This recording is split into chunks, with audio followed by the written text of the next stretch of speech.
In this video, we're going to build an Excel automation project with Python and OpenPyXL.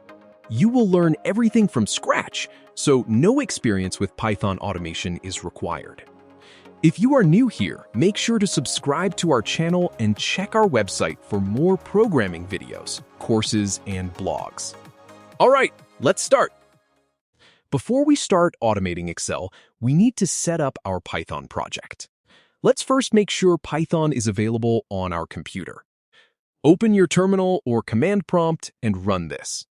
This should display the installed Python version. If Python is installed correctly, we're ready to continue. Now let's create a folder for our project.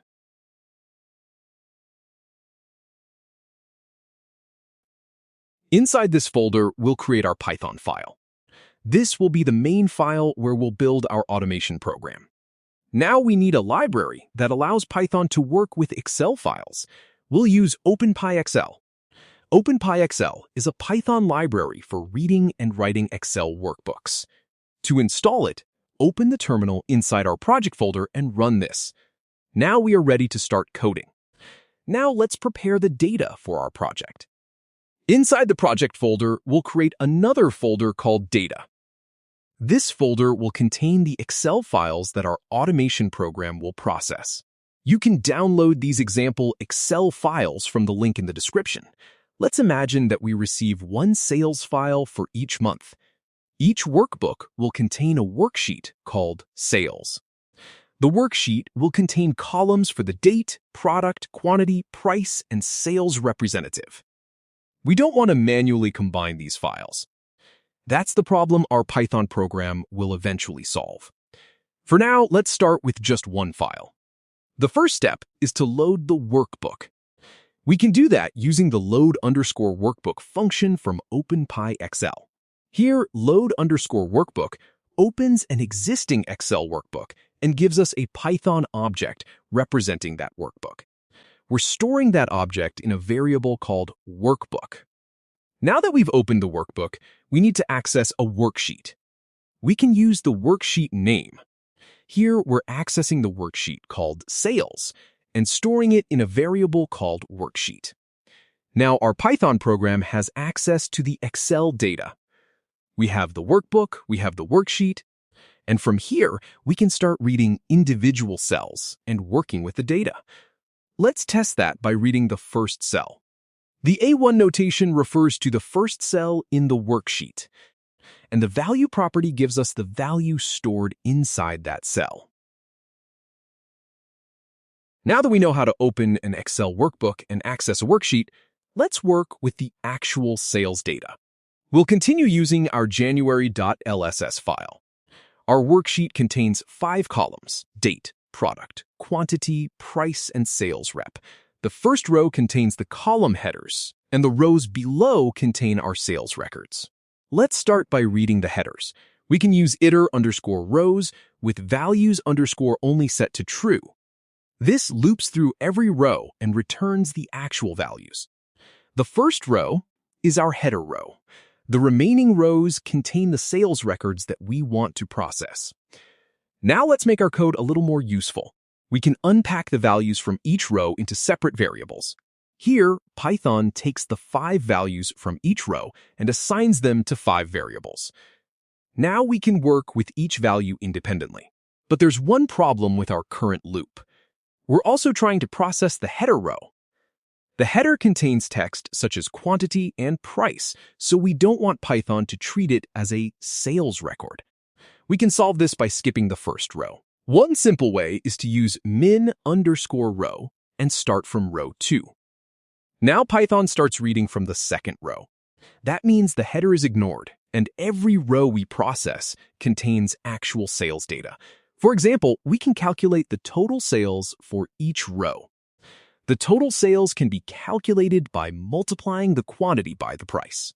Let's add a variable called total. Now, Python calculates the sales amount for every product. For example, if we sold 2 laptops at $900 each, Python calculates the total as $1,800.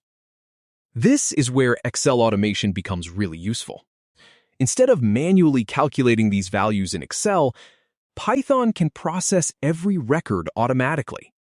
Let's make the output a little easier to understand. We can print the product name together with the calculated total. Now we're starting to transform the raw Excel data into useful information. But we don't want to simply print the results. Our goal is to create an automated sales report. So instead of processing one row and immediately printing it, we can store the data in a Python list.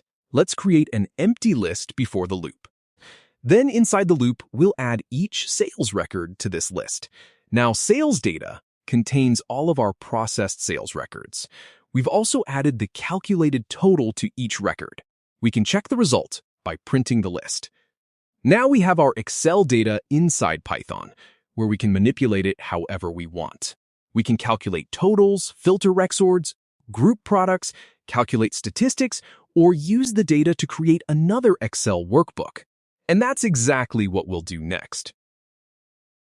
Now that we can read and process our sales data, let's learn how to write data back into an Excel workbook. This is an important step because our goal isn't just to read Excel files. We want Python to create an automated sales report for us. We have our sales data list containing the date, product, quantity, price, sales representative, and calculated total. Now we need to create a new Excel workbook for our report. We can create a new workbook using the workbook class from OpenPyXL. First, we import it. Then we can create a new workbook. This creates a new Excel workbook in memory. Just like before, we need to access a worksheet. The new workbook automatically contains a worksheet, which we can access using the active property. Now, report worksheet represents the worksheet where we'll create our report. Let's give the worksheet a meaningful name. We can change the title property. Now our output workbook contains a worksheet called Sales Report. The first thing we need in our report is a header row. Our report will contain 6 columns. Now we need to write these headers into the worksheet. OpenPyXL provides an append method that allows us to add a complete row. This adds the headers to the first row of the worksheet. Now let's add our sales data. We can loop through the sales data list. Each item in sales data represents one complete sales record. The append method adds each record as a new row. We're now generating an Excel report completely from Python. But the workbook currently only exists in memory. We need to save it to a file. We can use the save method. This creates a new Excel file called Sales Report. If we open that file, we'll see the data that our Python program generated. Thanks for watching. If you liked this video, make sure to hit the like button, subscribe, and check our website for more programming courses. See you in the next video.